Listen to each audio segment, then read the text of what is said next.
Blog Talk Radio.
All right, folks, and welcome to Continue Mission. God bless America. God bless America. God bless America. God bless America. God bless America. Woo-hoo-hoo. I can say it, and it feels so good to say it. You want to know why? Because it's true. God has blessed America. That's right. And going to bless America again. Boy, did you see the smackdown that our U.S. military to the Iranian-backed militants that are trying like the devil to hit our U.S. troops overseas. Man, how shameful. How shameful. Did you guys just get your asses kicked by the... And we didn't even send in the first stringers on this one, man. I mean, we left the Marines and the Army back. We let the Air Force just come in there and thump on you a little bit. Whoo, boy, you don't want all this tamale coming up on you. You won't be able to choke down all this one now. But the time's coming, folks. The time is coming. And you know, we owe the Iranians. I haven't forgot the hostage situation. I haven't forgot the hostage situation. I haven't forgot the Marines that were killed in Beirut. I haven't forgot all of the nonsensery and the jackery and the jackassery that you guys have pulled all around the world with your nonsensical push for Muslim control. Are you freaking crazy? Do you think that we are going to allow that, even though we've got a weak-ass government right now that's left the border open and you've got about 1 million or so of your little militants that are here? When they start to pop their heads up, let me tell you something.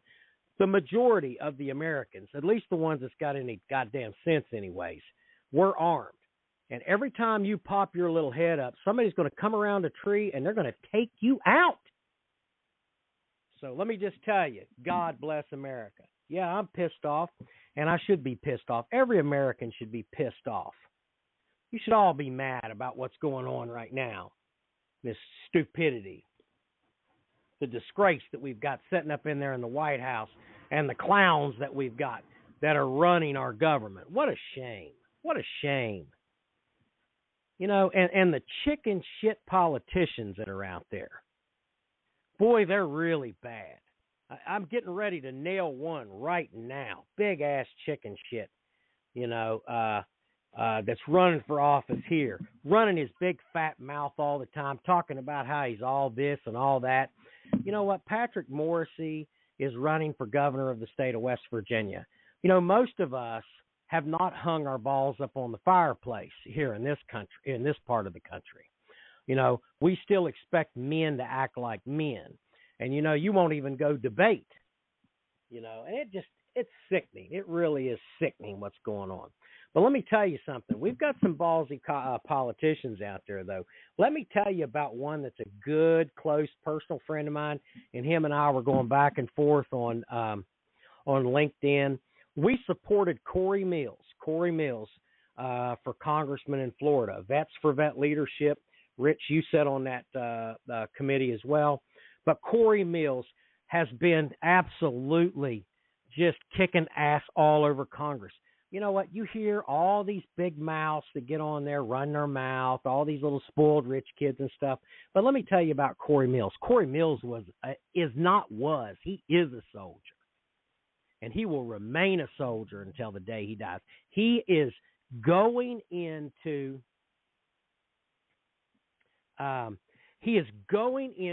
and self-funding rescue missions, you know, into Israel to pull people out and to get them out of there.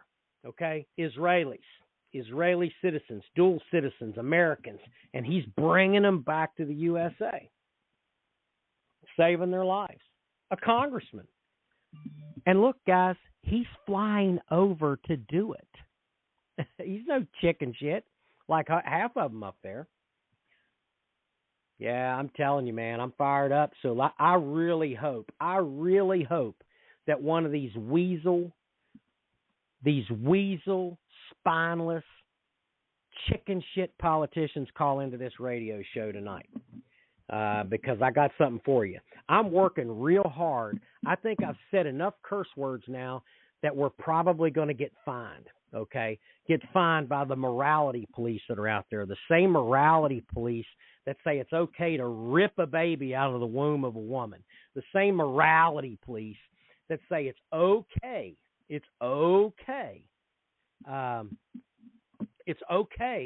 to go in and butcher those Israelis. But oh no, Israel, you can't go into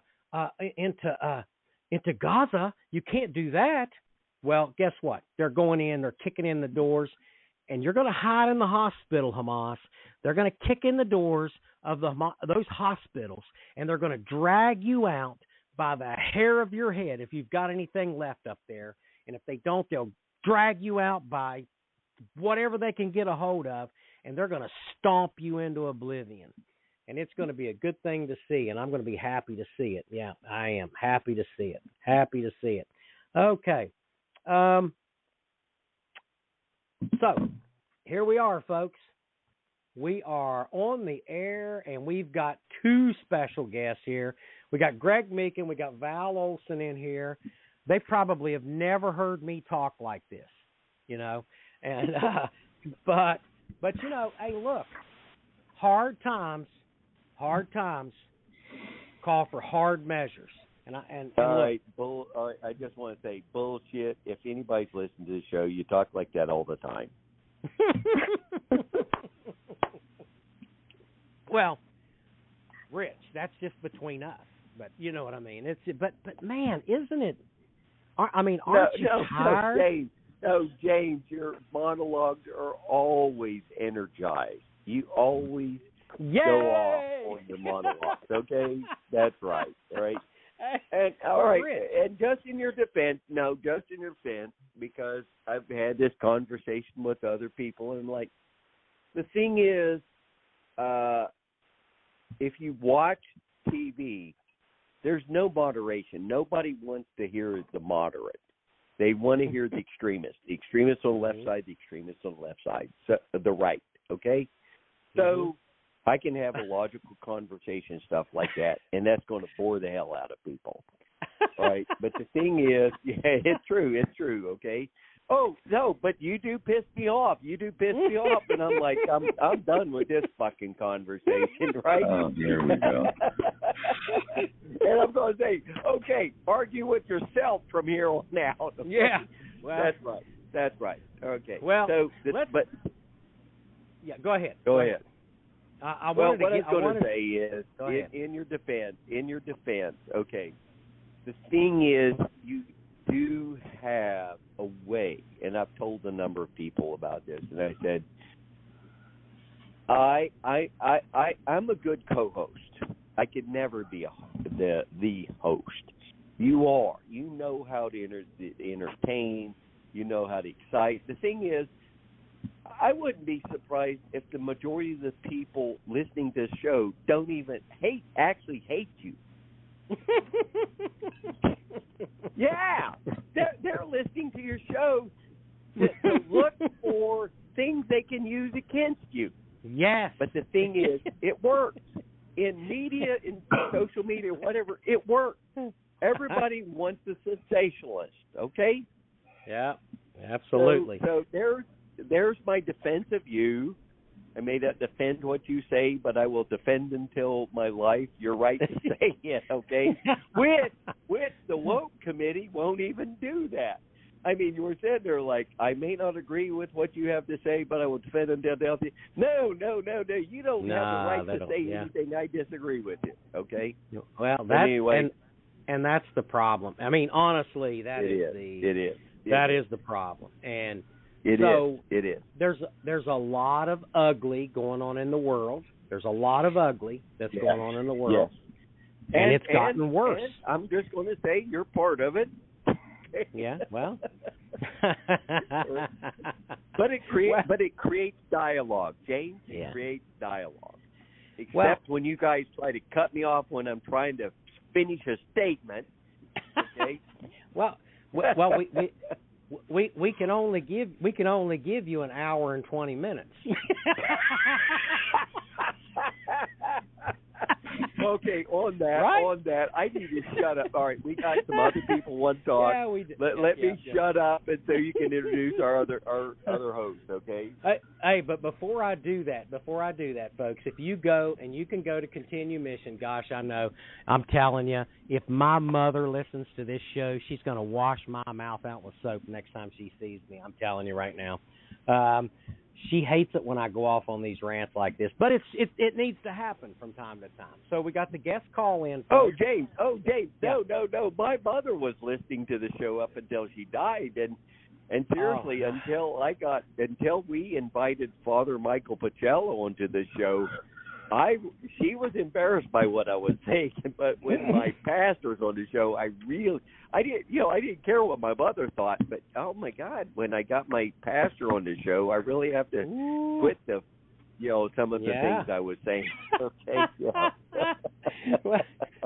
and one of these days you might be able to accomplish that, but we will continue to work on that. Right. Okay.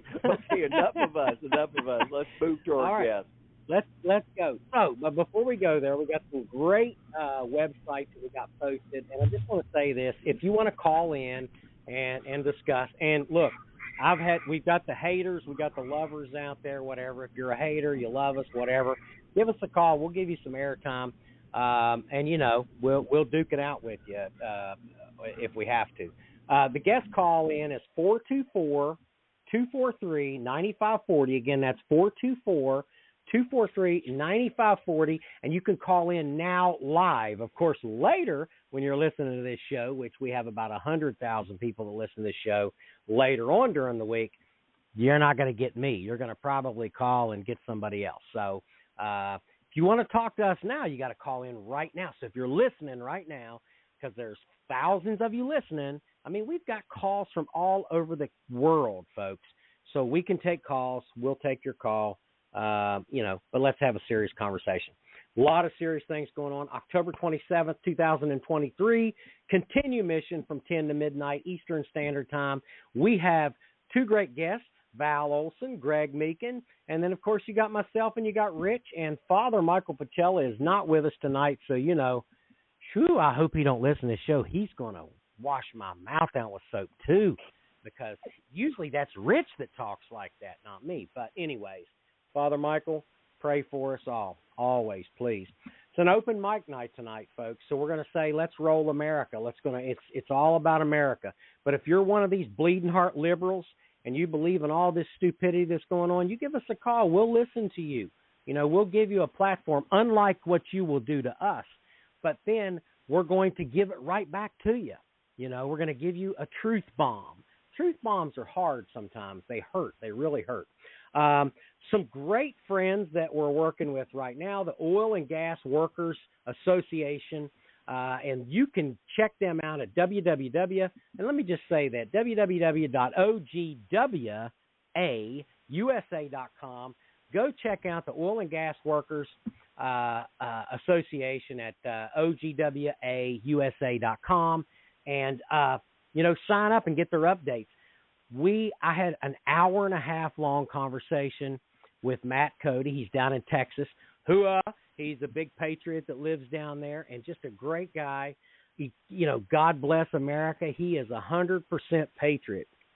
An oil field worker that stood up and started this organization to put the voice, like what we did with Vets for Energy. Cody's doing that now. Matt's doing that now with the Oil and Gas Workers Association, and he's asked me to jump in and be an advisor with them, and I'm going to be happy to do it because that's something I can sink my teeth in.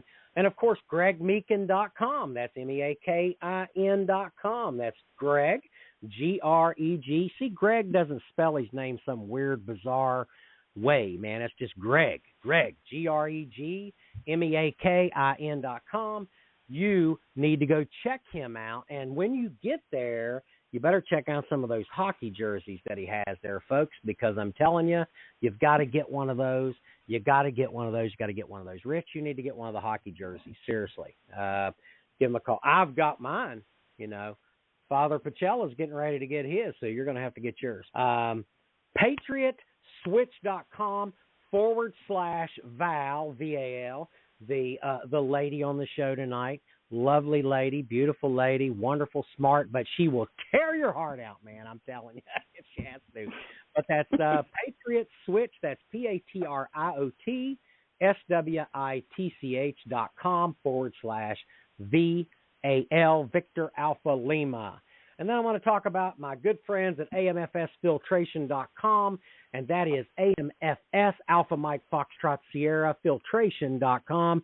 They are the only mobile platform filtration system that uses a permanent membrane filter that you don't have to trade out, and they are removing up to 98% of the so-called forever chemicals. So if you're worried about PFAS, you're worried about CH, you're worried about selenium, you're worried about arsenic, all of these things that's making it into your water supplies, these are commercial-grade operations, folks. Every organization that's out there that's struggling to meet these EPA standards, we will send the EPA back home with their tails between their legs, because we will help you to meet and exceed those regulations, and you'll never have to see their ugly faces again, and you'll be able to produce 100% all the time. And then, of course, the Point Pleasant River Museum, that's pprivermuseum.com. I'm there Tuesday through Saturday from noon to 5. It's one of only 20 river museums, and it's dedicated to the inland waterway systems known as the river. And it's in Point Pleasant, West Virginia, also home of the Mothman and the Mothman Festival that draws in thousands of people from all around the world every year, and the home of the only Mothman cryptid museum in America is in Point Pleasant, West Virginia. Get down there and check it out. And then also go to Amazon.com, folks, and purchase some of the books written by my good friend Richard Killblane and Father Michael Pacella, and also Greg Meakin. He's got a few books out there, but I think you can find his on his website. But Rich Killblane's written 2 books. He's written more than 2 books, but there's 2 books, folks, that I'm telling you, you've got to check out. Filthy 13 is an absolute. You've got to check it out. Read about those Pathfinders in World War II, and then you got to read the book about the Rough Riders, folks, because I'm telling you, that's the most realistic. Puts you right in the saddle with Teddy Roosevelt going up San Juan Hill, man. I'm telling you, Rich has a great way of writing books. He's blessed, and you need to go buy those books. Same thing with Father Michael Pacella. He has a great book about from valor to virtue, how you can go out and you can do your job as a police officer and a soldier and all these things that we have to do. Rough and rugged men and women now that are willing to go out and to do the things in the middle of the night, the unthinkable, unspeakable things in the middle of the night, keep this country free and keep us safe. But we also have to realize that we can still be good Christians, that we can still follow God's law and still do our job. And then, as always, folks, support our patriots running for office. Stop voting for mamsy-pamsy, panty-waist people, okay? Seriously. Make your vote count, because every vote counts. God bless you. Welcome to the show. Greg Meakin, what's going on with you and Miss Val today? What's going on? James, can you hear me okay tonight, man? You're fired up, man. Hey, listen, I'm telling you, it's like I'm the only fired one. Up. You got me fired up, James. Your show wasn't even a minute old, and it degenerated to a mudslinging contest. Come on, man. Did you start drinking before the show or something? God bless America. God bless America. Yeah. After the awesome music to open, and then my friend James McCormick goes on a tear. I'm ready to walk out of my condo in Arizona City and kick some butt, man. You guys got me fired up. God bless America, everybody. God bless America. Tell you what. Oh, my God. Hey, Rich, thanks for calming him down earlier, man. This is great. No, this is great. You know what you're doing? You're showing the passion. You're showing the passion. Wait. Calming down. No, I just energized him, okay? No, I didn't help the situation. But I'll tell you what, I'm feeling the passion and the energy that people are in the United States. We had that wonderful 1-hour show this morning on Val Olson Radio on X. James, thanks for joining us. And there's some pissed off people out there right now, James. You're really reiterating it and voicing it for everybody. Before I forget, obviously, I always want to reach out to your guys, your listeners, your Purple Heart guys, your veteran guys. You guys, we ain't nothing compared to you. I mean, I always salute out to everybody. I have a message also from Sheriff Mark Lamb for you, James. Okay, let's go. Yeah, I had, as usual, you know, I'm a modern guy now. I do things like text. I text now, you know, so I'm real modern. But Sheriff Lamb running for, of course, the U.S. Senate. Write it down. Mark Lamb's going to be the 51st vote in the U.S. Senate. Write it down. I'd much rather have him than Kamala Harris voting. Okay, let's just put it there. Lord, yes. I texted with him. I got a text back from him probably half hour ago. I said I was touching base with you. First of all, he salutes everybody out there. Sheriff Mark Lamb loves you guys, knows you guys. And when he salutes you, it means a lot because I salute him too. I mean, he puts he'll take a bullet for all of us down here in Pinal County. But he wanted, I said, anything for James or anything for the guys tonight. It was really kind of poignant because he texted me back, and I'm looking at it right now. And he said, Greg, tell everybody that I, especially with my run for Senate, right? Because he's going for Senate. He wants to make a difference here, James and Rich. He wants to make a difference, like we all do. But he said, tell everybody he's going to refocus and focus on the 85,000 children that crossed the border unaccompanied.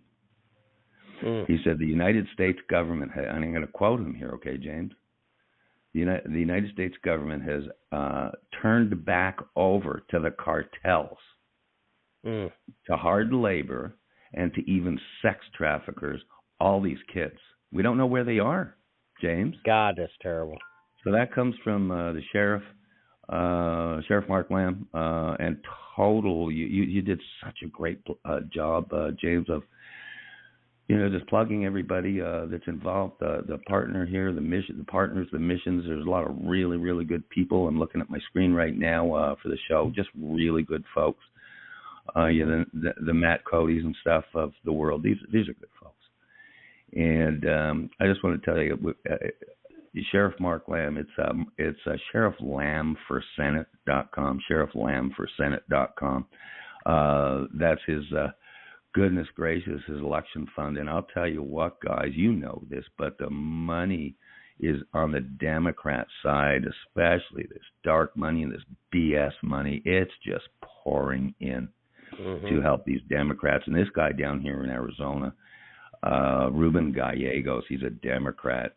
You guys haven't heard his name back there. He's a complete loser. Okay, this guy's a loser. I mean, a loser. Let's keep the border open. That's fine. It's going to be 10 million. Just, write it down. 10 million illegal crossers here before Biden's finished. Yeah, that's fine. That's fine. You opened up the show, James, pissed off. I'm pissed off. There are people around the country who are so pissed off right now, and the bottom line is, now it's time to stop talking and start doing. The only thing we have to do in life is win elections right now, guys. We got a primary coming up here in Arizona where the sheriff is running against Carrie Lake, and I think one other. And so we've got a primary coming up here in March. That's the biggie. That's a biggie right there. They're not talking about Sheriff Lamb nationally, but write it down. He's going to win.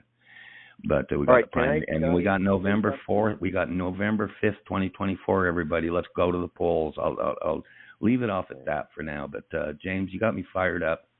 It's time to take this country back. Okay, it's time to take this country back. So thank you on that. Can I say something to support what you just something you said? Sure. All right. Yeah. Okay. So you started talking about the sex trafficking and things like that. A tactic, a very successful tactic. If you want to take attention away from something very evil and sinister, focus on the other thing. So we have an open and porous border. So by allowing a flood of immigrants who are not a threat to our country, an economical threat, yes, but not a threat, our border security is so focused on handling them, they can't focus on the real evil that is coming across the border. No, and what is evil? As you said. Rich. If you watch the movie Sound of Freedom, they had no idea of the sex trafficking. All right, for people out there who want, who are opposed to slavery, and they want reparations for slavery. You're so opposed for slavery. Slavery exists today. Take that money that you want for that, and let's focus on ending slavery in America today. We have sex trafficking is slavery, and I just read something about where they found child labor is a product of slavery. And slavery Rich, exists in America. Rich, yes. Boots on the ground here, facts. Mark Lamb confirmed. Do you realize not only 5% of these crossers are getting vetted? 95% are just falling through the cracks or whatever the system. They got their appointment put off till whatever 2026. That's a scary thing. That's a scary thing. We don't know who they are, Rich. We don't know who they are. Yeah. Go ahead. Tell you what. So people are concerned, and I appreciate that feedback on your end. Bottom line, we have to win elections. We have to win elections. We got to win in November. I'm looking forward to the chat. Really looking forward to the chat tonight with you guys. I appreciate you having me on. Appreciate you having Val Olson on. As you know, James Val Olson's doing a fabulous job. She is where news gets its news. Okay, go to At Home Media Mom on X, formerly Twitter. I'll just say that for the last time. But Val Olson, we've got, including on my YouTube channel, we got today's show posted. You did a fabulous job. Thank you on that, James. Fabulous job. And bottom line, we're all just rallying together as a multi-general team for freedom, guys. For freedom. I feel your passion. I feel, you'll feel Val's passion when she chats here. And bottom line, let's all pull together and win some elections and get this country back, just like Reagan did. You mentioned, James, you mentioned the hostage crisis. That was during those terrible Carter years. People forget. They forget the Carter years. They forget that Ronald Reagan came in like the cavalry in 1980, and it got us squared away. He got us patriotic again. He got us out of gas lines. He got us start tax cuts. A game changer, just like a Donald Trump was a game changer. So we need a game changer in 2024, because I'll tell you what, we are. Everybody knows. We're at a tipping point. We're at a fork in the road. Two roads are diverging in yellow wood, guys. And we can go down one or another. I'll forever stay glasses half full. Forever, and say that we're going to come back. Constitution stronger. We've been through it before, but I'll turn the mic back to you here. I've been blabbing, but thanks honestly for letting me shout out to your guys, and honestly, total salutes to you guys from Sheriff Mark Lamb. Yeah, absolutely. Yeah, and we definitely, I'll tell you, he has my personal endorsement, and again, Greg, we're working out that trip to come out there. And I will be in Texas in February for sure. That's a fact. I'm going to be in Houston, and wow. I spend a lot more. Maybe we coordinate that, James. Maybe we coordinate that. That might be perfect timing. Seriously, because we're going to fly you down. We're going to get down to the border. We're going to, the sheriff wants to do. It's all obviously timing and everyone's scheduling. But you want to see what's going on the border, boots on the ground, so you can report back to your guys, because you won't hear it in the mainstream media. You won't hear it in the mainstream media. Look, they hear about it in Texas. I haven't seen what's going on in Southern California, other than what you see on the top. But Texas, I can tell you right now, I know what's going on down there, and it's a tragedy. And Texas is getting ready to get sued by the federal government for them taking action to put their National Guard and put their troops on the border. I think it's ridiculous. Wait. Right now. When we say the federal government, are we talking the federal government, or are we talking the Biden government? Well, the Biden government. That whatever that is, that circus, that zoo. So all right. Now let's talk about Biden. Okay, so Biden, who revoked all the Trump initiatives, is now going back and realizing the Trump initiative. But what is Biden doing about the wall in Texas? Well, he supposedly started rebuilding it. Yeah. Secretly, he is rebuilding the wall. He has realized the guy is going back and now doing a lot of Trump initiatives, and he's not talking about that because the crisis he created is so bad that he's now having to go back and start building the wall again. Yeah. Or I should say, finishing the wall that Trump started. Yeah. Well, and look, I hope that it gets built, but ultimately they're going to have to. I mean, the policies really. I mean, I just don't get it. I don't understand. If you get in the country, every single person, is a dang criminal that crosses the border. Every single person that illegally comes into this country is a criminal. Now, then on top of that, you've got the criminals, like you were talking about, the cartels, the sex I mean, the worst of the worst pedophiles. And you hear all these people talk about all these pedophiles need to be hung. I've even heard liberals say that kind of stuff, unless they're an immigrant. Unless they're an immigrant, we should.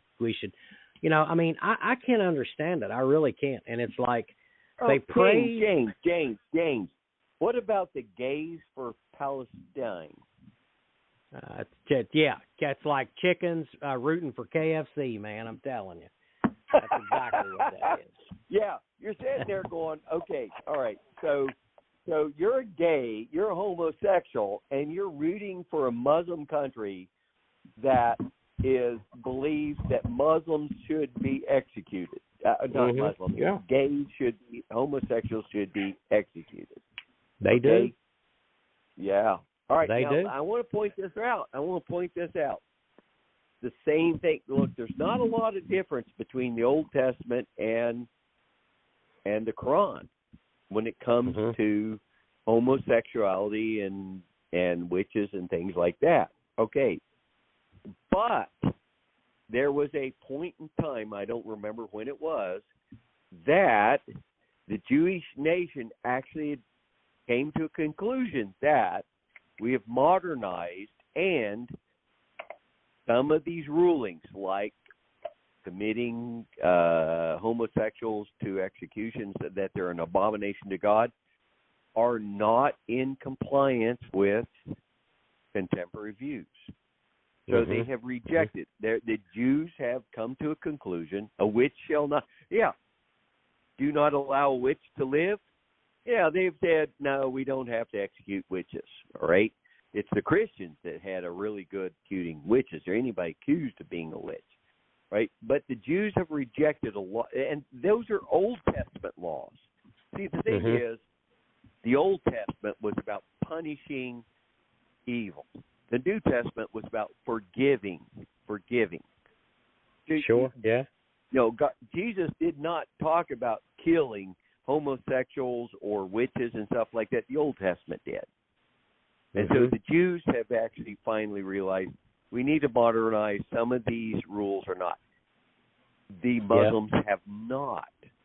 Now, I will tell you, a lot of the majority of Muslims have modernized, but they have not collectively condemned the rulings, the judgments of their scriptures, where the Jews actually have.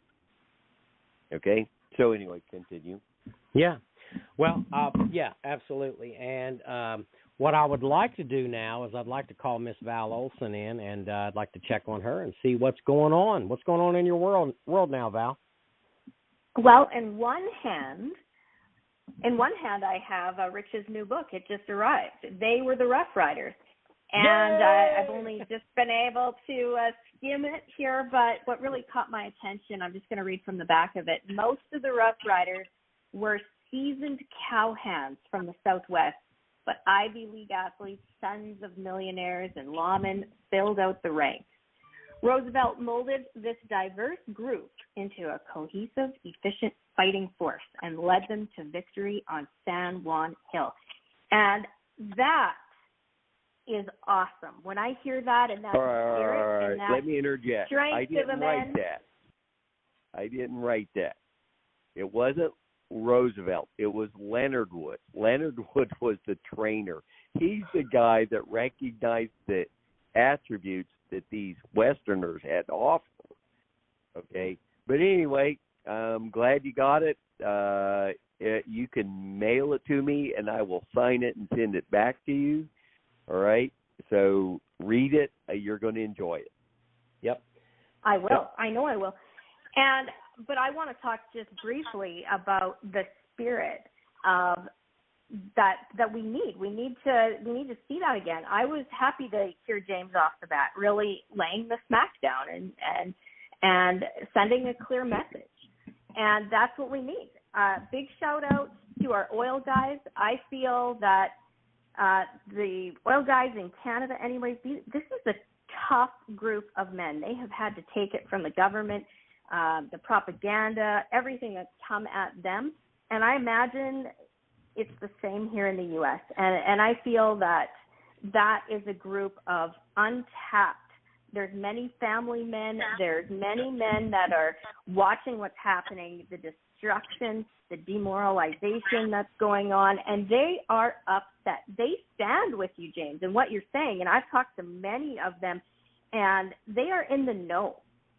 Mm-hmm. And I think it's so serious that we do address what's going on at the border. And here in Arizona, to hear tonight that breaking news from Greg, I think that's huge, that Sheriff Lem is standing up and he is addressing human trafficking.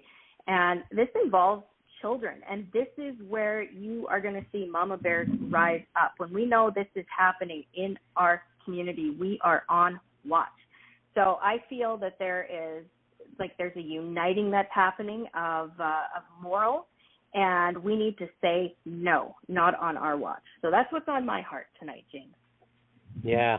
So tell us a little bit about this this company that you got here, PatriotSwitch.com. What's going on with that?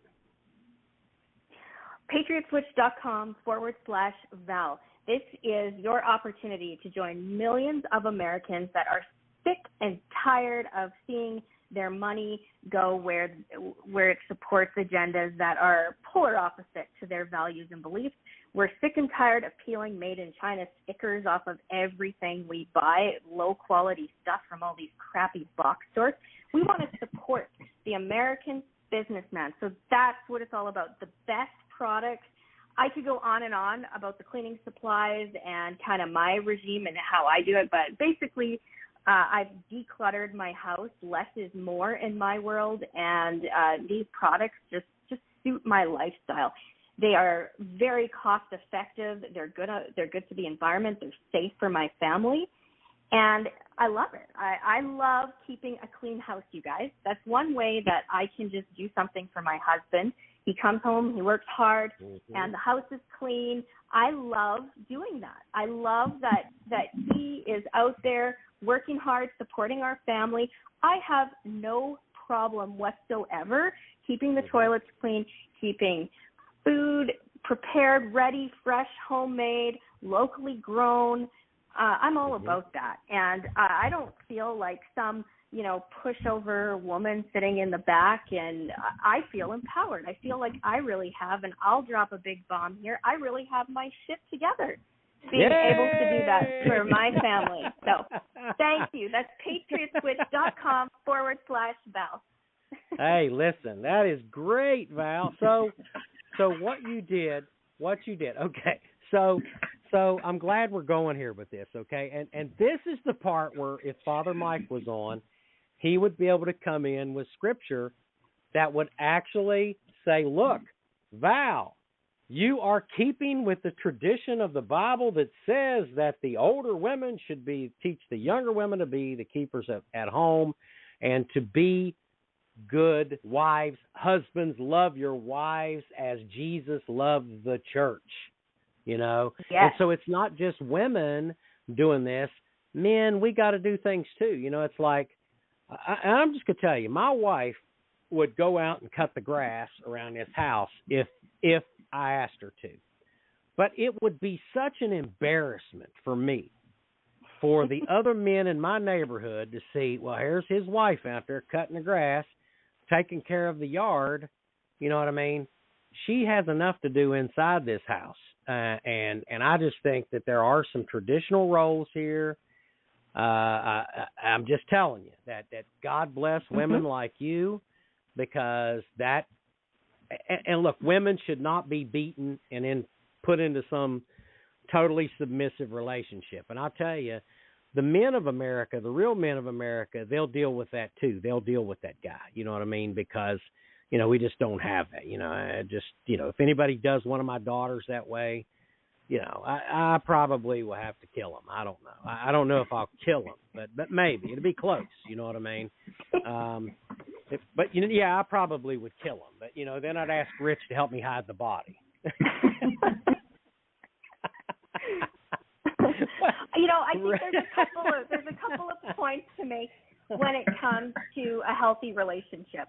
You know, I think it's important, and our relationship goes really well when I am respecting my husband, and that's a way that I can show him love. And you know what? He keeps me safe. He keeps a roof over our head, and he deserves my respect. I am so thankful, and I don't want to go in his lane. I'm happy to stay in my lane. And you're right, you know, like it's like changing the oil on a car. I mean, that would be a disastrous situation if I decided I really needed to do something like that. I don't. That's not my lane. The apple pie lane, that's mine. So, you know, you if you can kind of map out like how to make a healthy home and a happy one, life is better. And you got to take care of the castle first. And then from there, you can go out and do amazing things. And your relationship will be strong too when you can look at your partner and really celebrate what they do and who they are. And your kids watch it too, and it impacts them. It impacts at a community level, you guys. It's serious stuff. I agree with you. You know, so part of this thing that you're talking about, and I just want to go back to this Patriot switch, because this kind of goes into what I want to talk about as well, is the whole Buy America attitude. That includes our energy. You know what I mean? That includes our food. That includes our steel. That includes all these things. And like I was on your radio show today, and, you know, I made the comment about the homosexuals that are voting for the Palestinian Authority to win, you know, and they are like chickens voting for KFC or, you know, whoever makes chicken patties, maybe Chick-fil-A. They might be more in line with Chick-fil-A. But I would I would say the same thing about union workers that are steel workers, miners, anybody that is working in the union profession now, guys and gals. You cannot go there and vote for the Joe Bidens of the world and vote for the people that are going to push these agendas that's going to destroy your livelihood. You know, people are losing their homes. They're not just losing their cars. They're losing their homes. And imagine, you know, it makes me sick to my stomach, but imagine some young kid who's spent their whole life in a community, made friends. Maybe they're 11 or 12 years old. And then all of a sudden, we got to pick up and move. You're going to lose your house. And, you know, when those things happen, generally they don't happen very nicely. It's always done in a way that is foul and nasty. And but, you know, they have to only go look at themselves in the mirror. If they voted for this, they did this to their family. And that's at every level. That's at your city level. That's at your county level. That's at your state level. And that's at your national level. I wouldn't cast a vote for a dog catcher that didn't have the same beliefs as I supported. Yes. Right. So what are you going to say about active duty military people that pull their kids out of schools and have to transfer, not just to another state, but maybe even to another country, pull their kids out of one school to put them into another? Now, the difference in that is that is an occupation that we chose. And you pulled, did you have kids while you were in the Army, Rich? Anyways, I had kids whenever I was in the National Guard. Actually, my daughter is a brat. Okay, if anybody wants to know, a brat is actually, it's not a derogatory term, but for any child who is born to a person on active duty is officially called a brat. It's not derogatory. Yes, my daughter was a brat, and I have a baby cup. And in the Army, it's a tradition. If you have a child born while you're on active duty, the unit will give you a baby cup. My daughter has a baby cup. My son is not a brat. He does not have a baby cup. Well, I was a active duty recruiter when all four of my younger children were born, and then the older children, and then the other two were born. Preston was born like a month before I retired, and then of course Cassandra was not, was 2 years after that. But we chose that occupation, and we had to move from West Virginia to Indiana, from Indiana to Buffalo, New York, and to Tennessee. So there were moves that occurred during that time period, and yes, you're right. It was tough on the kids, it was so tough on us. No. Yeah. It's tough on the kids, but did it make the kids worse or better? It made them better, but they expected it. Sorry, I'm going to tell you because the feedback I get from Army brats is, everybody's used to growing up and building these communities and these friendships and stuff like this over years. But what the Army brats learned is how to adapt to changing environments. And brats became, they built a bond among themselves. All they had to know is, you're an Army brat, just like it. I'm a combat vet, and all of a sudden, you're my brother, you're my sister, okay? But what I've heard is the Army, Navy, Marine Corps. I always talk about Army, but brats come out stronger from their experience than weaker. Yeah. All right, but what you're talking about is So the circumstance. All right, but let's get back to the original thing: is why you describe people getting pulled out of schools. I just only brought it up that in the military, people get pulled out for that their dependents, their children, experience the same thing, but it's not a negative experience. But what you're describing is unemployment and all this stuff. Yes. Makes it a negative experience. So let's talk about why it becomes a negative experience instead of a positive experience. Yeah. Well, the number one thing that slaps you in the face is the fact that, they're not leaving their home by choice. They're leaving their home by force, and there's a big difference that the whole psychological impact of someone, being kicked out of a home is devastating for a child. It really is, and it's really devastating, especially for a parent that has been given the mission to take care of that family, and that's why it frustrates me. And here's the thing: I said this today as well. I wouldn't mind paying $3 or $4 a gallon for gas if I knew that every job that gallon of gas was providing a job for American citizens and supporting American companies. I wouldn't mind paying a little more for the gas. But when I know that we are now importing, we're almost back to pre-Obama standards.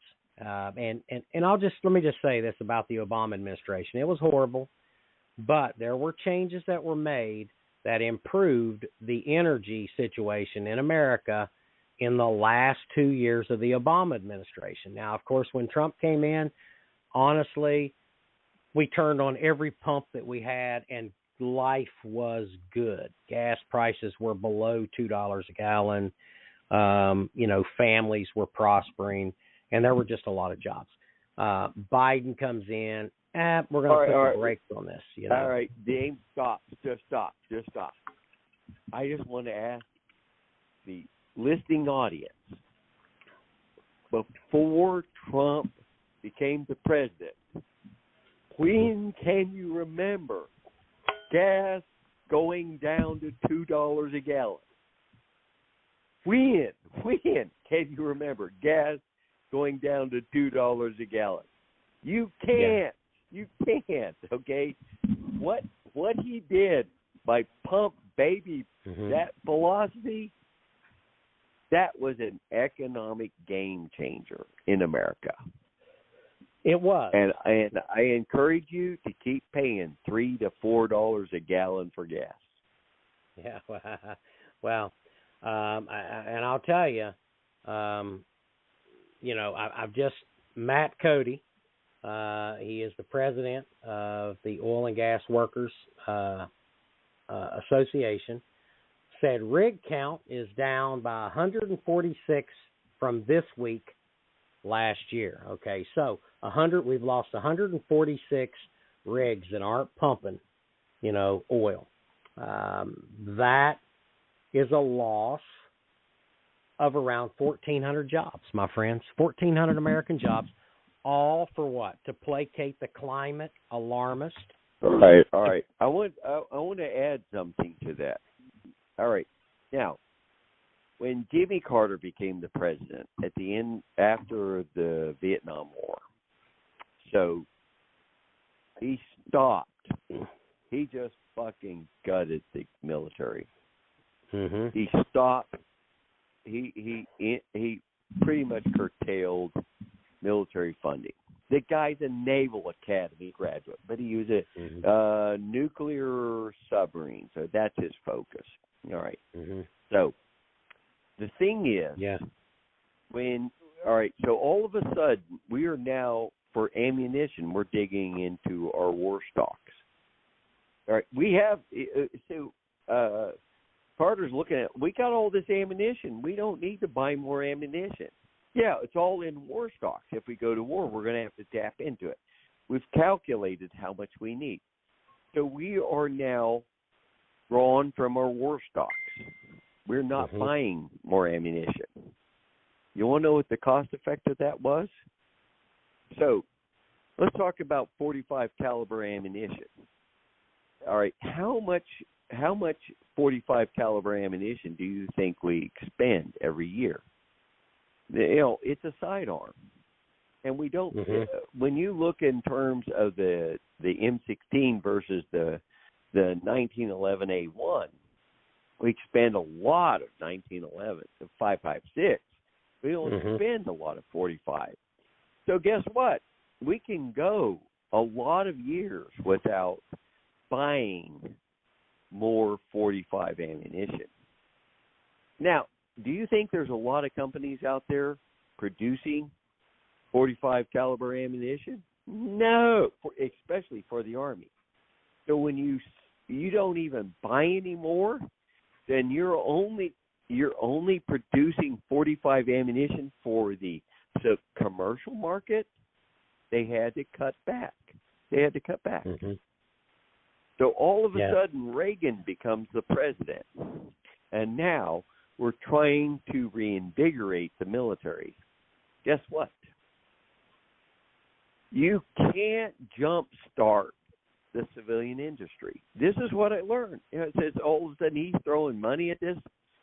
So when you look at the company, like we were buying 45 caliber ammunition from one company, and it cut back in production. You can't throw old money at it, and it all of a sudden start producing what you need. This is what liberals don't understand. So when we get Can I ask a like quick question? Go ahead, sure.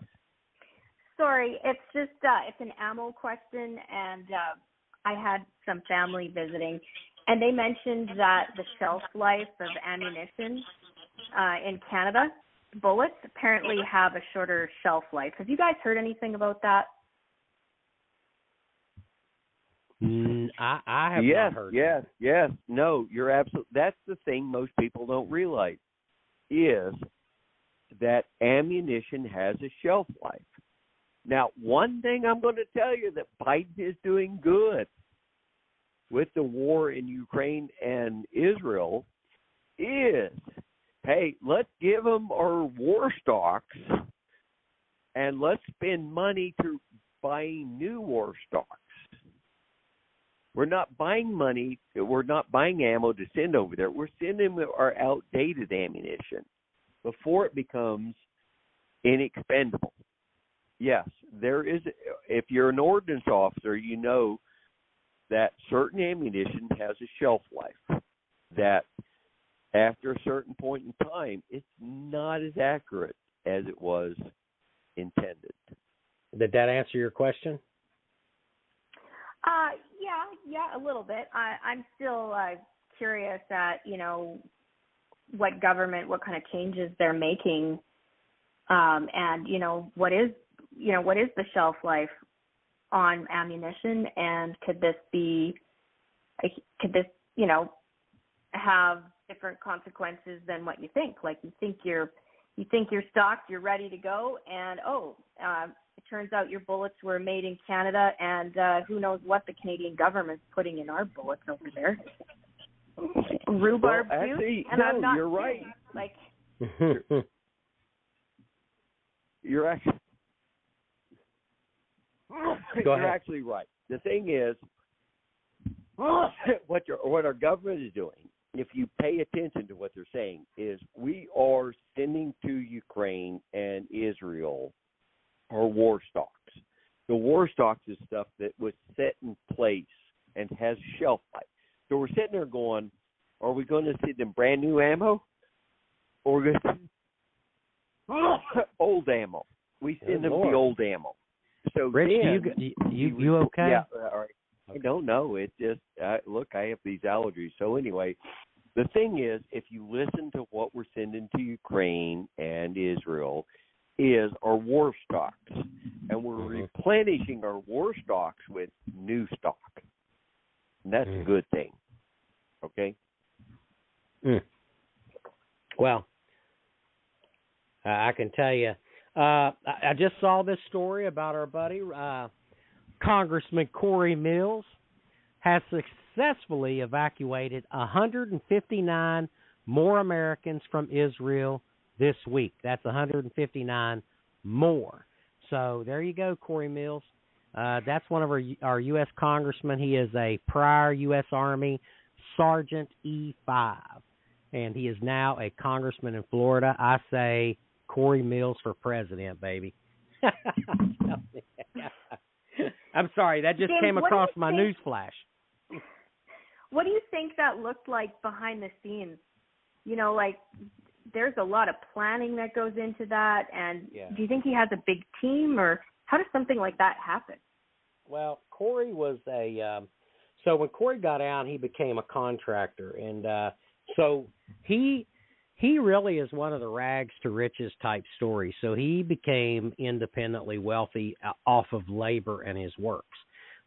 He didn't get like he didn't win the lottery. I'll just tell you that.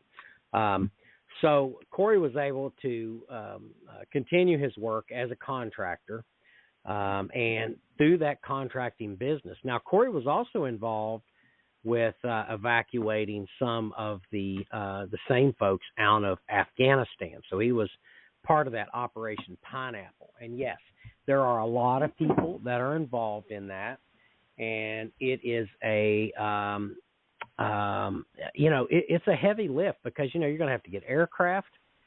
You're going to have to get permits to fly from Israel. You're going to have to fly into other airspaces. So, I mean, there is a lot of work that went into that. So yes, he does have a team, but he flies on these missions. I mean, he goes over there. So he went into Afghanistan, and all that was going on. And wow.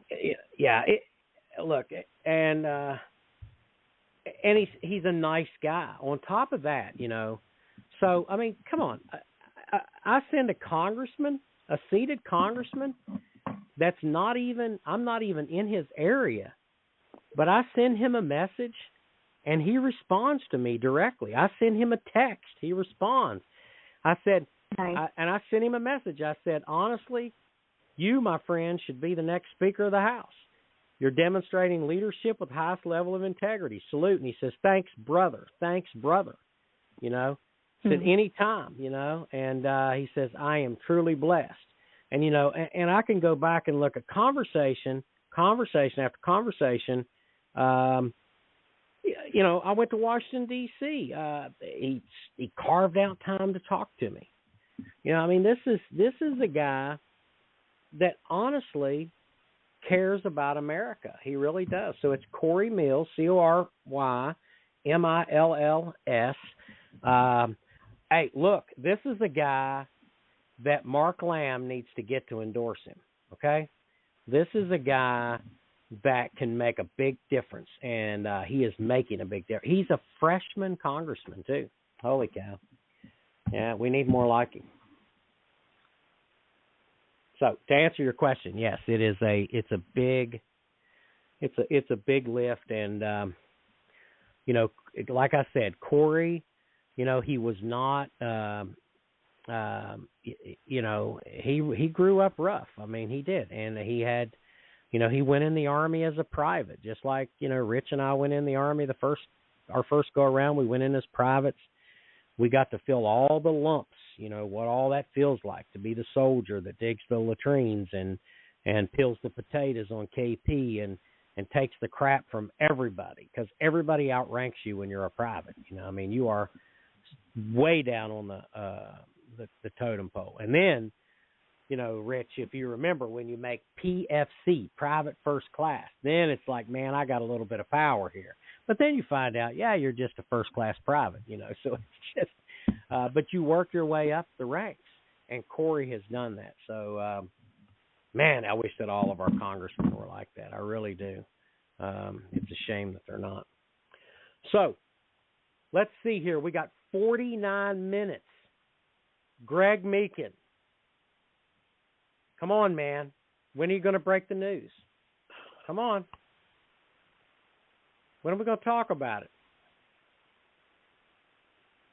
That big thing you got coming up. What's going on?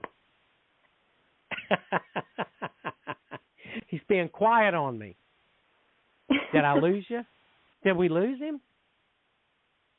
Greg. Well, while you find him, I know Greg has some big news, time sensitive too. So. Oh, have I been on mute? Oh my God.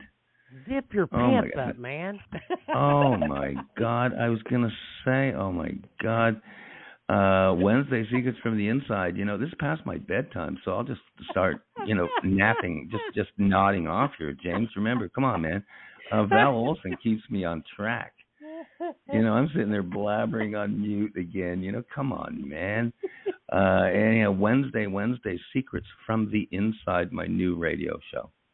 I really am thrilled to got to really this minute, because you put together kind of projects and deals and stuff, and very often they don't come together. But I'm so thrilled, because on next Wednesday, we're going to be doing it on the initially on the Val Olson Radio platform on X, just like we did this morning. Again, kind of a preview to Wednesday's show is really today's show with Val Olson.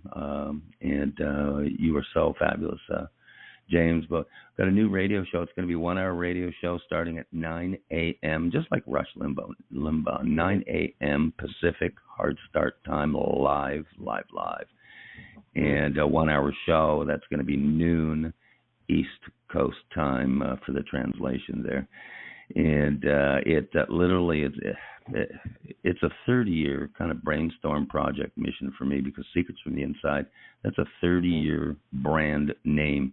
The first book I published, I got my fourth coming up here pretty quick, Why I Came to America, and Can We Even Fix This Mess?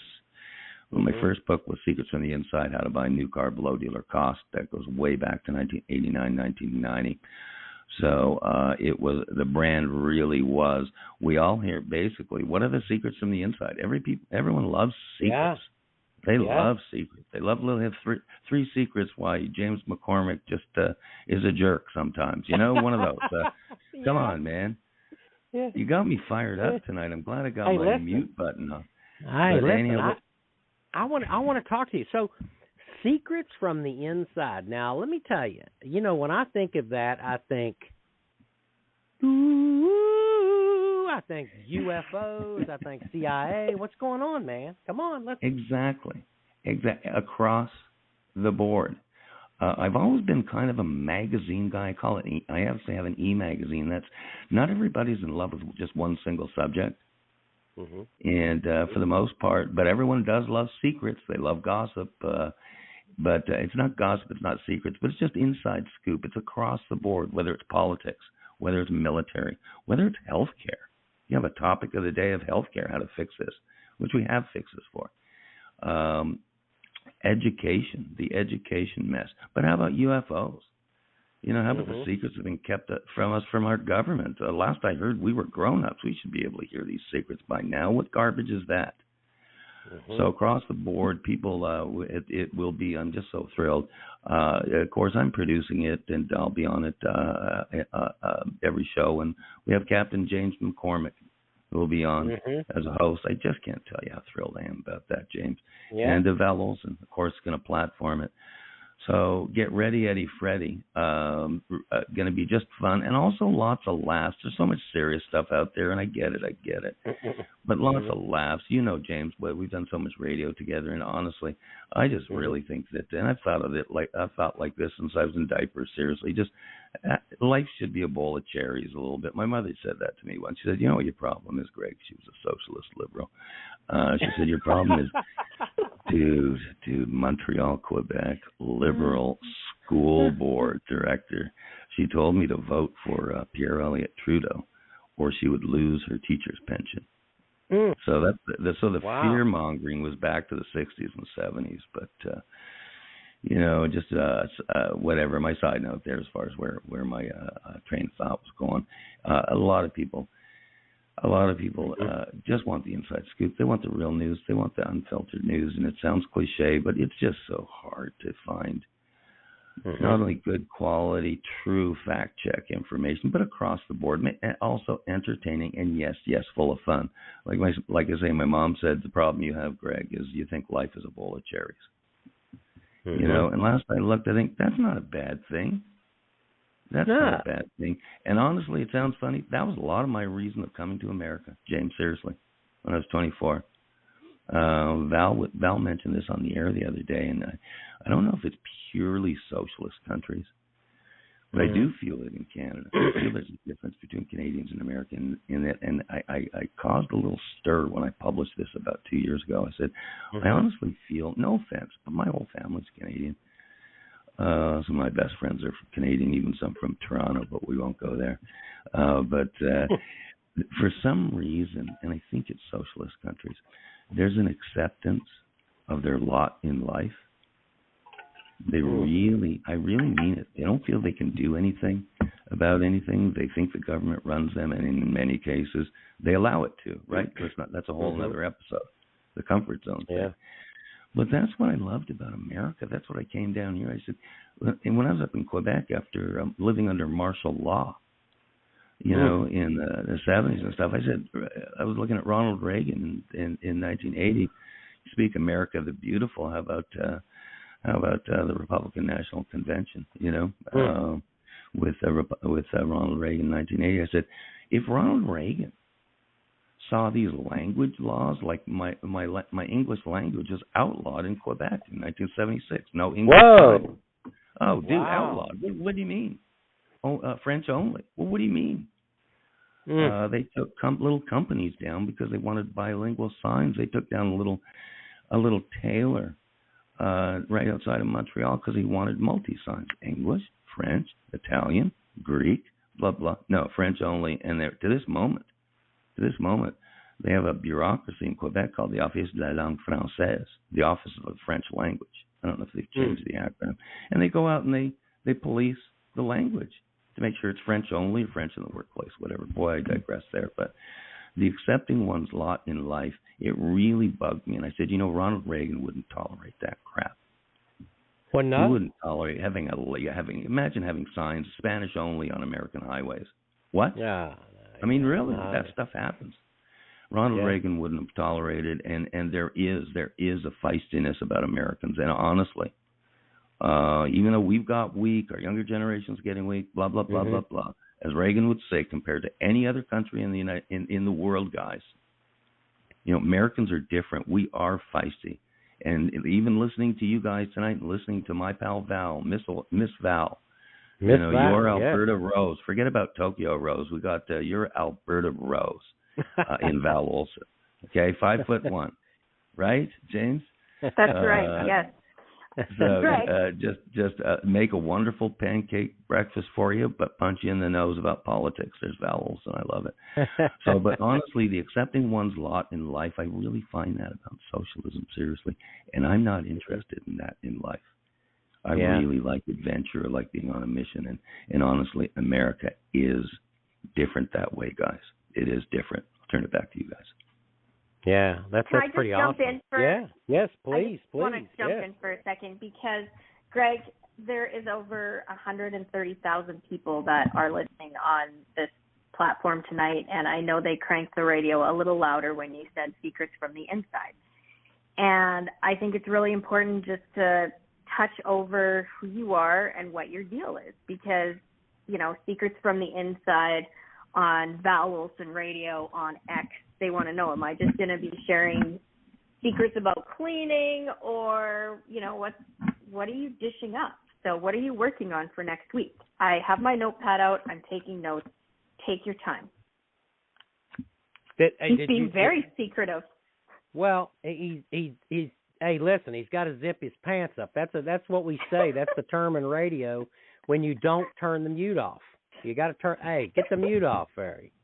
Zip your pants up. Oh, dude. You got me good now, though, right? You hear me okay? Jeez. Yeah. Oh, it's unbelievable. Unbelievable. I'm just going in and out of pre-dementia tonight. But it's amazing you asked that, Val, because the smartest person in the world is my wife, Deborah, and she asked me this evening, so what are going to be your topics for Wednesday? Topics. Mm-hmm. And among other things, I want to talk Alberta 51, and I mean talk secrets, meaning maybe update the referendum that people kind of don't know the newest news, that kind of thing. Mm-hmm. Definitely, I want to touch on something, and this is kind of it's not a new concept, but I want to touch on it, and I want to make it a topic on Wednesday. Val, me, and the captain on air, and it's the thought police and the language police. Okay, we've heard of the thought police, we've heard of the language police. I really want to make a scene about this. I'm saying, well, who are these people? Because my thought, and again, we've thought about this before, but you know how everybody cringes now because of the woke world, and we all do. We kind of cringe and be careful what we say. James, you even start watching what you're going to say on the air now and then, Now and then, yeah. But you know that feeling. So I'm saying to myself, well, who are these people? Who are the thought police? Because when you hear something that's a concept that should make you feel bad about something, whether it's global warming or whatever, well, that's okay. The thought police. I should be, I should think this way. Language police. That's obviously woke, modern talk. Well, who are these people, and who starts these kind of little rules? I believe it or not, I wrote about this way back in 2005.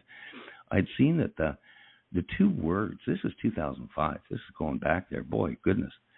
But I saw two words coming out because I analyze the media all the time. I love talking points and talking heads in media. And I said, what's with these two words that I'm starting to hear that I never heard before? Or at least this predominantly. And one was hate, and the other was lies. I said, well, we never used to use these words in public discourse. They're really, really harsh words. And I wrote a piece in 2005, an essay, I think it's even online still, but it's called Of Hate and Lies and Other Happy Thoughts. And I'm saying, what's with these words? And what it's now got to, now that we're 2023, it's gotten to be so, that I see so rampaging across the world, this thought police and language police. This is not only a topic for one show, but, topic for a mini-series maybe. Because you know what I want to do? I want to take the thought police, I want to take the language police, and I want to at least detain them and maybe stick their asses in jail for a while. How about that? How about that? Yeah, how about that? How about we stick, sometimes there's dirty cops, right? Yeah. Well, the thought police and the language police, there's the dirtiest cops I've ever heard, because they're making our world miserable. They are. We're watching what we're saying. We're being careful. We got media completely censored up in Canada. This show won't see the light of day throughout most of Canada, James, because Justin Trudeau doesn't think Canadians are grown up enough to hear it.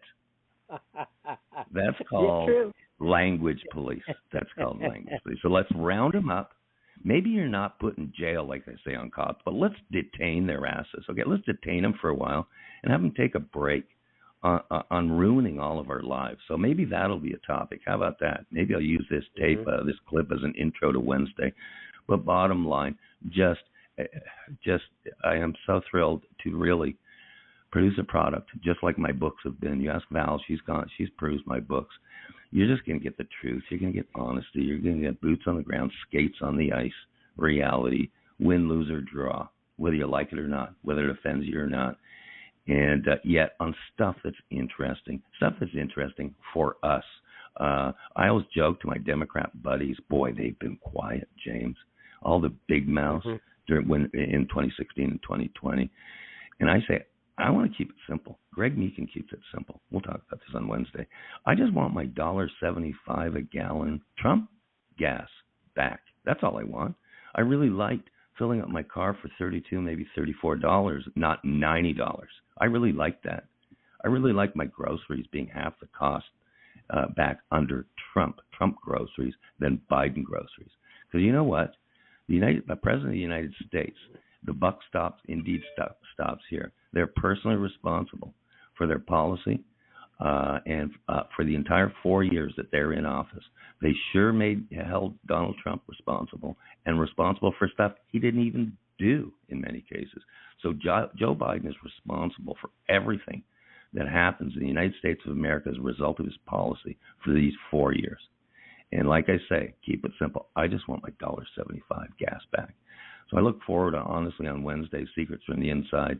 Let's go thought police and language police, and let's put them in jail. Maybe that'll be one of the main topics. So, Val, I don't know if that answers your question, but if there's any topic that people are passionate or interested in, and yes, aliens. I'm interested in aliens. I'm interested in Bigfoot. I don't believe in Bigfoot because I haven't seen a carcass yet. Show me a carcass. Everything's finding Bigfoot now. Well, show me one. I just don't see one. I don't see one. We got dinosaur fossils, but we don't have a Bigfoot. Come on, man. So, but I do believe in aliens, and I think we should hear these secrets from the inside from our federal government too. So, Val, I don't know if that's too blabbery an answer to your question, but I really, really look forward to working with you and working with Captain McCormick on Wednesday at 9 a.m. Pacific, noon Eastern. I'm really excited, and I really hope that our Canadian friends are going to be able to, somehow put up an antenna and just catch just a little bit of our show. I know last week people are talking about it, international scale. I was the journalist. I'm sure many of you have heard about this. It's old news now, but it's true. I was the Canadian journalist that shared an empowering video about disabled dogs. They had little wheelchairs hooked up to their back legs because they had lost mobility of their back legs. And the government of Canada, with their censorship laws that Greg's talking about, actually wouldn't allow people to see that video. They blacklisted it. Wow. So I had poor Canadians at home messaging me saying, Val, like, is there any way you can, like, find a way to send me what you posted? I don't know what it was. And I said, it was a video of disabled dogs in wheelchairs out for their daily walk.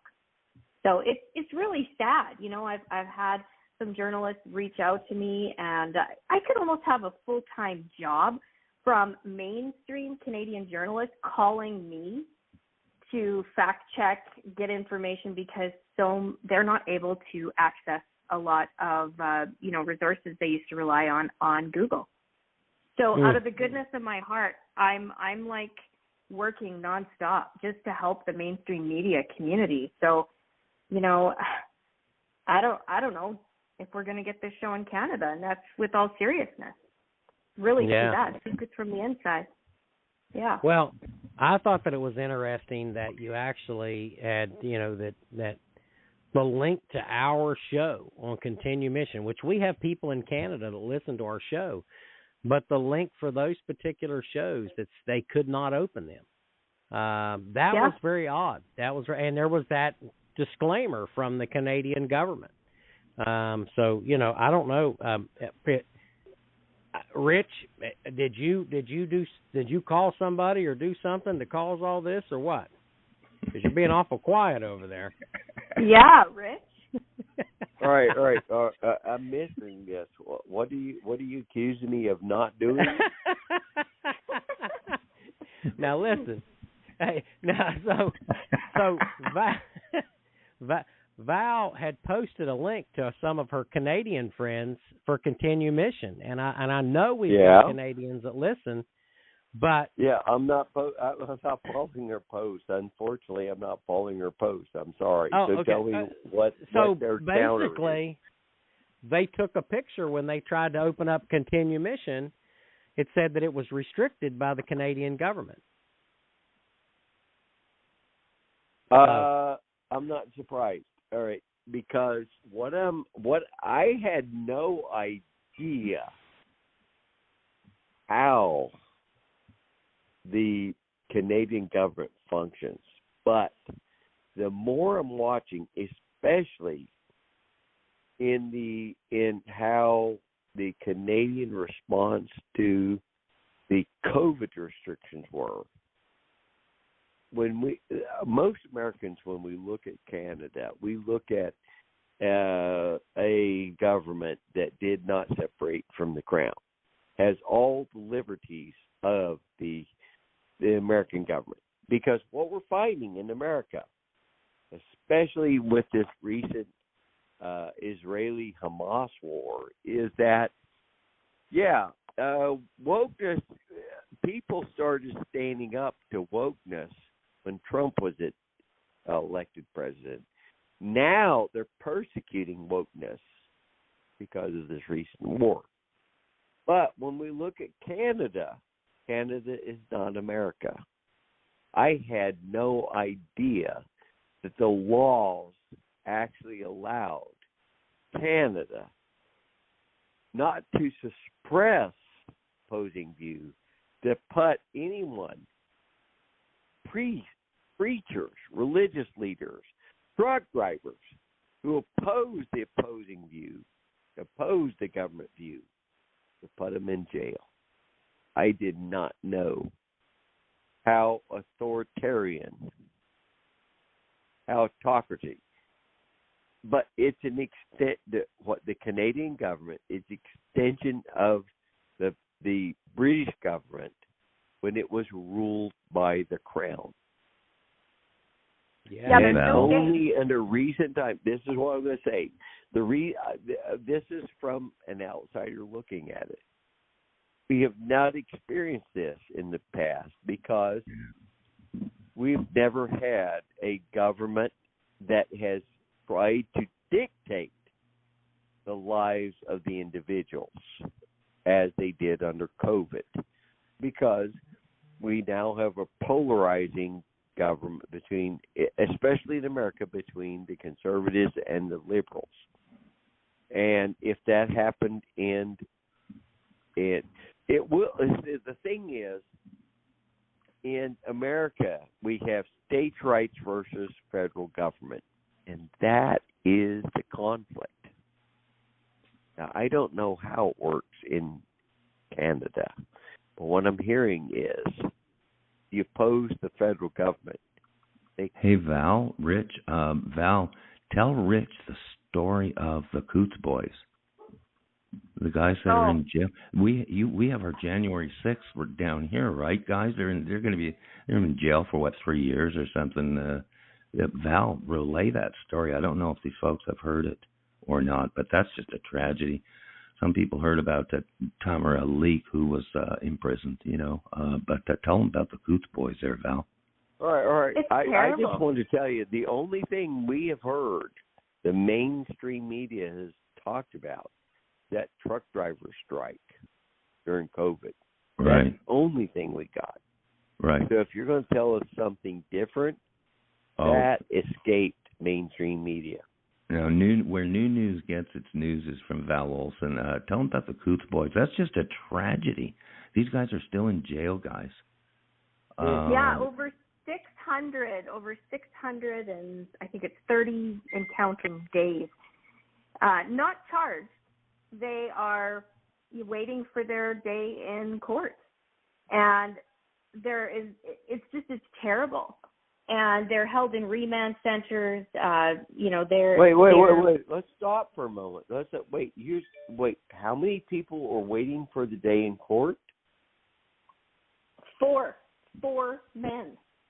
4 Alberta men. And they were at Coots border. Wait, 4? Yes. Now, in America, if you're waiting your day in court, you can post bail and you're free. Tell me the status of those 4 men waiting their day in court. They're still waiting for their trial.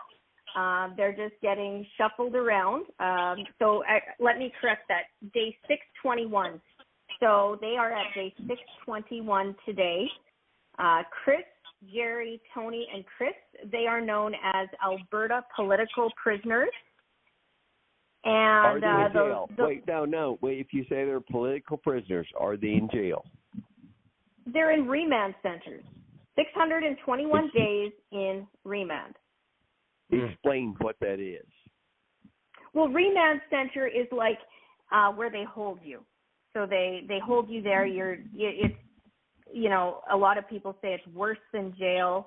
The food is just the piss.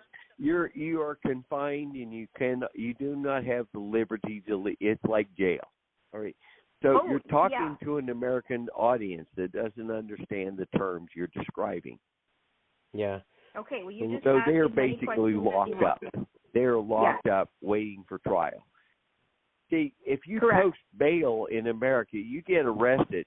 Look, you could be the most foul criminal there is with multiple convictions. You get arrested and you post bail, guess what? You're back on the street in America.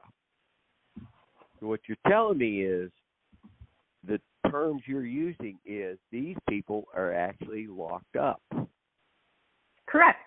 They're known as Alberta political prisoners. Innocent until proven guilty. All right, so that makes them political prisoners. Yes, correct. That's right. So in Alberta, the Charter of Rights and Freedoms in Canada is not worth a lick. It stopped working. Right. So if you're in Alberta, these 4 men are able to tell you and the rest of the world, the Charter of Rights and Freedoms in Canada does not work. Day 621. All right. Alberta. I got to play the devil's advocate. Why? Under what circumstances were they arrested and placed under those conditions? Well, until they can go to court and No. Let's explain back what up. has happened. Look, I got to play the devil's advocate. I got to look at this from both sides as best as I can. What did they do to cause the government to arrest them and put them in jail? Well, there's all kinds of theories. To be honest with Not you, theories. I have attempted. I want to know facts. I'm playing. There are no charges. The devil's advocate. Well, there's no great, charges. But they there's just no picked charges. them up. No. Took them off I the want street. to know the facts behind the case. The answer is they were just picked up. Was Is this that a correct? result Well, no. of was this a result of the convoy controversy? I don't know if it was this case, but there was questions of maybe even evidence being planted by the RCMP, not corroborated. But wasn't it controversial, kind of like that, Val? They were stuck in jail, as very much like all the Ottawa people, but they have not been able to get out. And Rich, just think of it as a detention center. You know, I know we were semantic as far as what's locked up. They're in a detention center. All right. Yeah, here's the thing. All right. When I watched what was going on in Canada with the truck blockade. Okay, so if I was to take the government stance on this, so you can protest all you want, but if you block traffic, that's a different story, and that's the issue. Okay. So if I'm looking at from the government stance, is it's one thing is you're not going to drive, but if you block a major traffic zone so no one else can drive, I would consider that illegal. All right, but 600 and some days in jail. But no, I'm going to tell you, in defense of it, when you look at the numbers of the truck drivers that were boycotting. And the thing is, that, no, it's one thing to say, all right, so when I see BLM walk out on an interstate and block traffic, my response is run the motherfuckers over. Run the motherfuckers over or arrest them. Okay? No, you don't fucking block traffic. So when then I see Canadian truck drivers blocking traffic, I'm going, okay, how does that apply? All right. All right. If you're just blocking traffic, yeah, you probably need it. But then when they go over your financial assets, that's a little too much. It's one thing is like, so we look at all those BLM protesters who go out there and block traffic, and we're going, what's the charge we're going to get them in? Okay, blocking traffic? Yeah, go ahead, do it. Okay. But what I hear in Canada is, okay, and based on this truck drivers boycott, they block traffic. They fucking block traffic. The thing was, the Canadian government froze and took their assets, their money. They went into their bank accounts. That's what I heard. We don't do that in America. All right. So in America, if you could decide to go out there and block traffic, guess what we're going to do? We're going to arrest. What we should do that we probably didn't do is we're going to arrest your ass, put you in jail, and you're going to now have to pay for court costs and some things like that to try to prove why you're innocent. But we do not freeze your bank accounts so you can't pay your bills. Tell me what the Canadian government did. What is different between Canada and the United States in this, since we have addressed this topic? What did I miss? Well, what's different is we have a foreign government calling the shots in Canada. And the reality is you've got 4 men who are in remand center without charges waiting their day in court. And I'm not going to say, they did this or they didn't do this. If they did something wrong, I believe in law and order. Give them their day in court. This is inhumane. This is a national embarrassment. This is communist activity. This has to stop. And Alberta... Wait. You just said it's a national embarrassment. I have never even heard of this until you brought it up. How is this a national embarrassment? Well, it's in Canada. The Canadian. Yeah. It's embarrassing that in the province of Alberta, that your Charter of Rights and Freedoms don't work there. That's a national embarrassment for conservative. Actually, that's the right answer. I'm going to agree with you on that. Okay. I mean, if I was in her shoes, I would be hanging my head, just hoping that international journalists don't ask me about that. Because how do you answer? How do you respond? Are you short-staffed? Like, what's going on here? No, let's explain it. Let's define it, because the majority of the audience you're talking to are Americans, not Canadians. And Americans have this concept that you are innocent until proven guilty. So you can be charged for anything, but the prosecution has to prove you're guilty, not you prove you're innocent. And what I'm hearing from Canada is the exact opposite. If the Canadian government accuses you of being guilty, you have to prove your innocence. Am I mistaken in this? That's absolutely right. And Rich, just to touch on the charges, this is not in my lane. I do know this Coots 4, they're called the Coots 4. And it is a big story. But I have just a quick little rundown of it. And again, it's not in my lane. I'd like to drill down to it, and it actually might be good for a topic in the future, because what happens, I guess, here we go, on February 13th and 14th of 2002,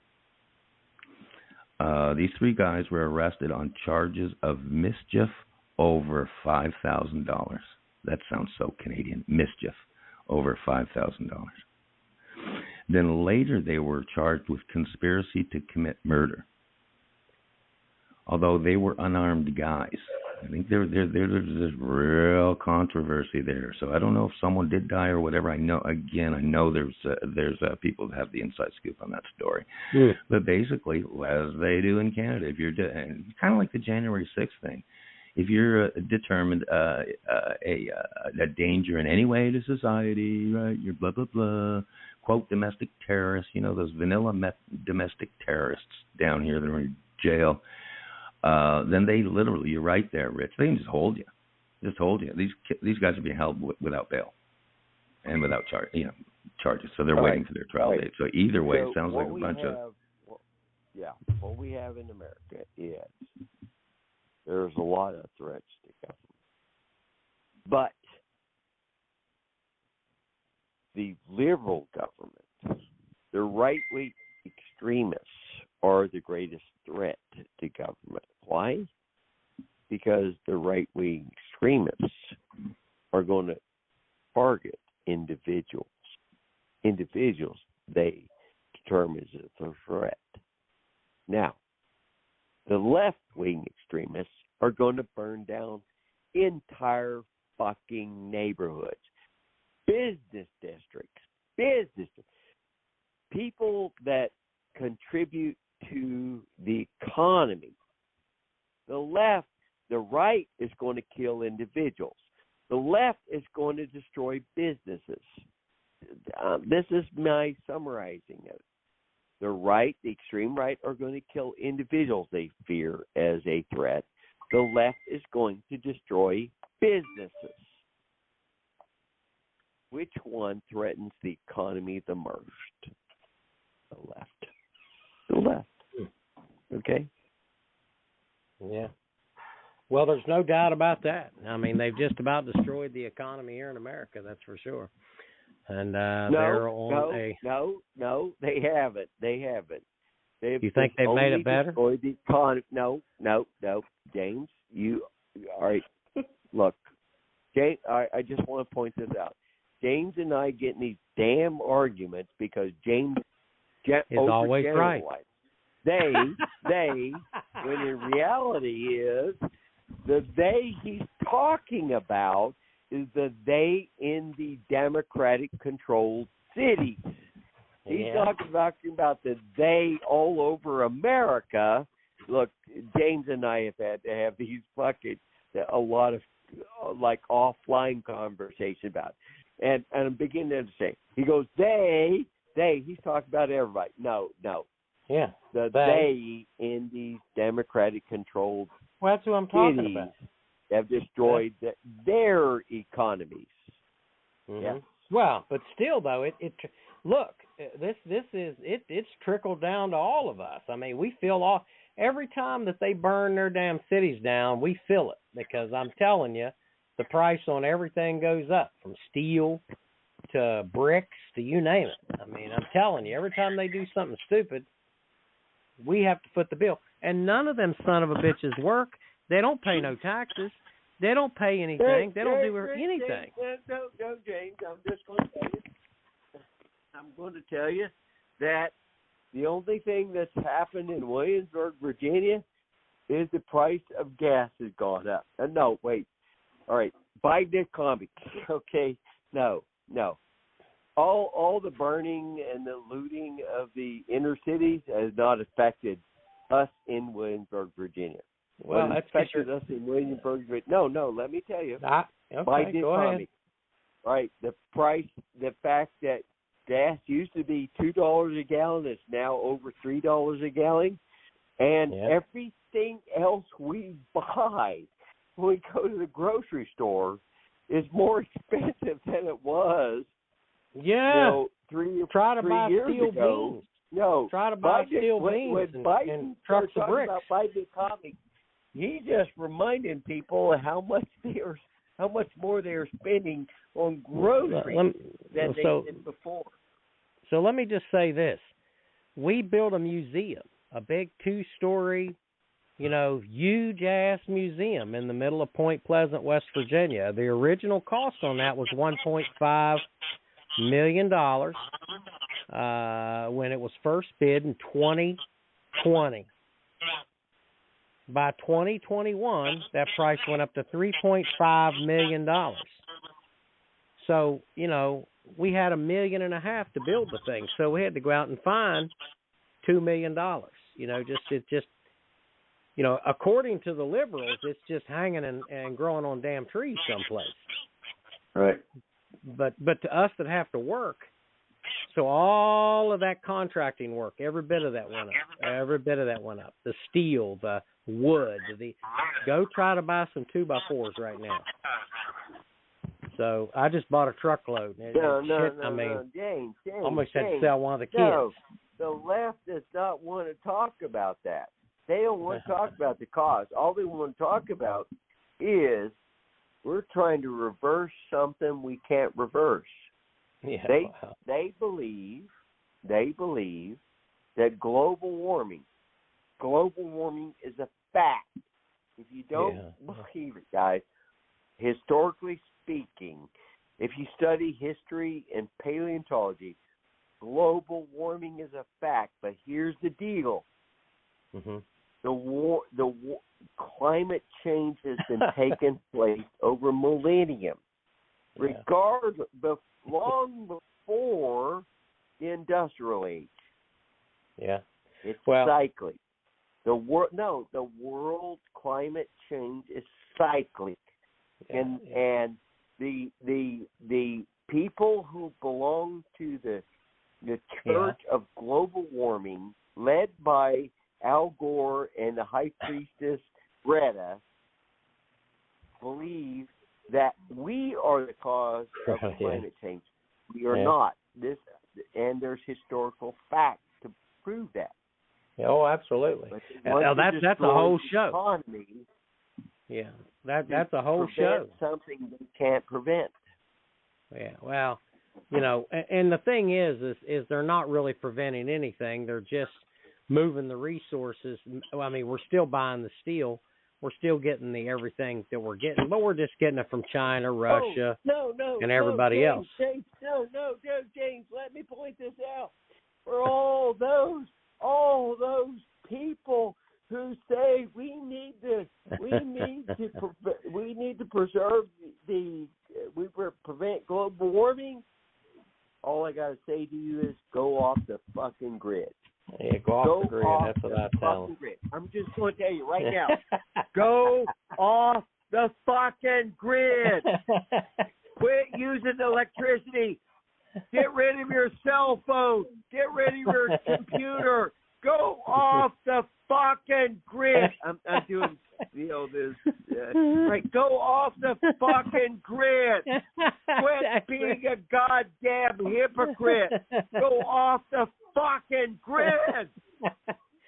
Yeah. Feel better now, Rich? The people, now. the generation who are all sitting there telling us we are the culprits. You are Father the Michael's most listening to you. consumed. You can't live without your goddamn cell phone and laptop. My God. Rich, okay. Father Michael's listening. Father Michael's listening. He's not. Listening. He's not. He's That's listening. why I can go off with this siren. He's listening. Okay? He's going to listen later. He's going to listen later. He'll get you on Sunday.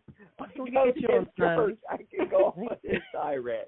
Yeah, he's going to get you on Sunday. Hey, listen. So we've got. No, he's not because we got Sunday, we got 6 minutes. Hey, I'm going to miss 2 weeks of church with you. Okay? Yeah. We're going to get you. He's going to get you. All right, hey, all right. 6 minutes. I want to get. I want to get. Okay, I backed off. Let all the others talk. I think I've got off with my one tyrant, which I rarely do. All right, Greg, parting thoughts here. I don't know if you're going to be able to step in on that one right there, but go ahead. Well, I want to thank Rich Killblane for his diplomacy.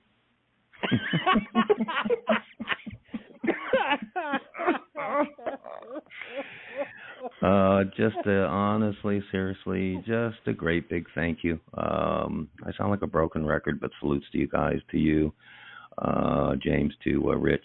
I really would have loved for Father Michael to be here tonight, and hopefully next time. We'll definitely have Father Michael as well as a number of folks like Sheriff Lamb and his wife Janelle and a number of other folks as secret guests on my Wednesday shows. Secrets from the Inside with Greg Meakin and special awesome co-pilots, co-host James McCormick and Val Olson. Once again, Val's my website's gregmeakin.com. You can find my stuff. My trending section on my website has all my current stuff, my writings and stuff. And very important, and this is addressing something earlier. We're talking about this garbage censorship of the Canadian government. Well, I think you and Val know, and most people know, I got a YouTube channel, channel which has most of the clips in these shows. Believe it or not, today's show earlier is already posted on my YouTube channel. And what I'm hearing is most Canadians I know have access to it. They can pop up these shows, but through the YouTube channel. So what a good plug for me. That's at Greg Meakin. There are now almost 800 videos, all of radio clips, TV clips, stuff that I've done for the past couple of years. And there's I think probably 3 continuing mission shows on there, uncensored. Hell yeah, So, but go to my website. And once again, Val Olson, she's at, and I'll let her do her extra, of course, but she's at Home Media Mom. Val is indeed where new news gets its news. I'll let her sign off on that. But just thanks to all you guys. If one thing that people could do is to subscribe to my YouTube channel, the old click to subscribe. I've had almost 23,000 views on that little channel and almost 500,000 images. So click to subscribe, all that fun stuff. Turning it back to you, but salutes to all you guys. Salutes from Mark Lamb to you guys, and I'll turn it, I guess, to Val too for her extra, because she's been fabulous. She was great today, and she was great this evening. Thanks, guys. Mm-hmm. There you go, Miss Val. Thanks so much. Thank you. Thanks for the invitation tonight, James and Rich. It was a pleasure being here, and just on a diplomatic note, it's easy to engage in these discussions, especially when it comes to guilty until proven innocent in Canada. I know there is excitement and talk of just international people wanting to know more about this story. So at Home Media Mom, my name is Val Olson, and if you like what you heard tonight about supporting American-made, definitely check out my store, patriotswitch.com/Val, and our team will get in touch with you right away. Thanks so much, guys. All right. And as always, folks, we enjoy having all of you wonderful listeners here on Continue Mission. We're here every Friday night from 10 o'clock until midnight Eastern Standard Time. So all you West Coasters, you can jump on at 7. You can be off by 9, and you still got a lot of time to party and hang out. So I want to thank Greg Meakin and Val Olson and Rich Killblane. As usual, we always have a very entertaining and an enlightening show.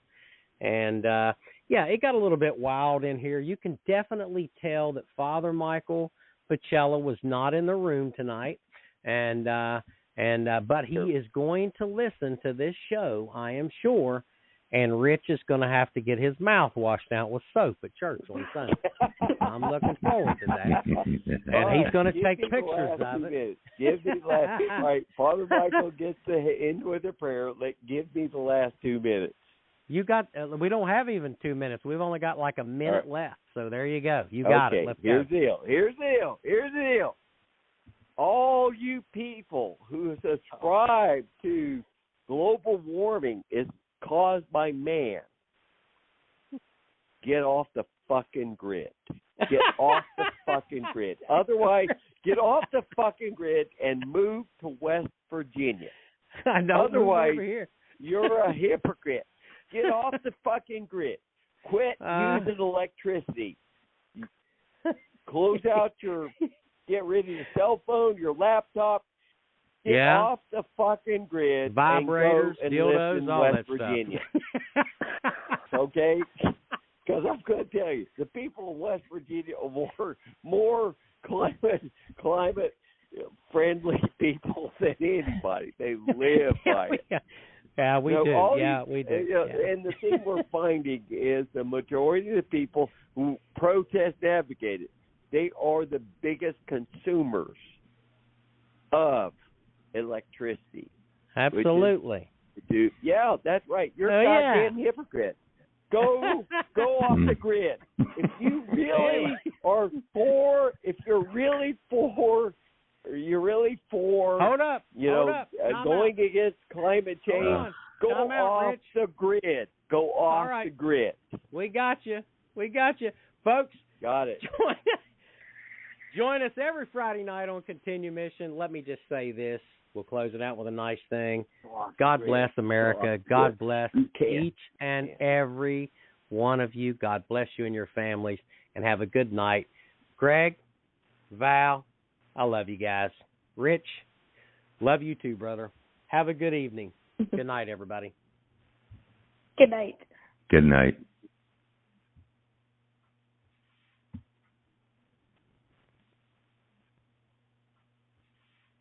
You know when you're really stressed or not feeling so great about your life or about yourself? Talking to someone who understands can really help. But how do you find that person? Talkspace. Talkspace makes it easy to get the support you need. With Talkspace, you can go online, answer a few questions, and be matched with a therapist. And because you'll meet online, you don't have to take time off work or arrange childcare. You'll meet on your schedule, wherever you feel most at ease. If you're depressed, stressed, struggling with a relationship, or if you want some counseling for you and your partner, or just need a little extra support, Talkspace is here for you. And because Talkspace is recruiting top therapists daily, you can rest assured you'll find your perfect match. Plus, Talkspace works with most major insurers, and most insured members only pay a $25 copay or less. No insurance, no problem. Now get $80 off your first month when you go to Talkspace.com. Match with a licensed therapist today at Talkspace.com. Talkspace.com. As a major research institution, Arizona State University offers the most online bachelor's degree programs, along with world-class faculty and dedicated support. Discover why ASU is ranked #1 in innovation for 9 consecutive years. Tap to learn more.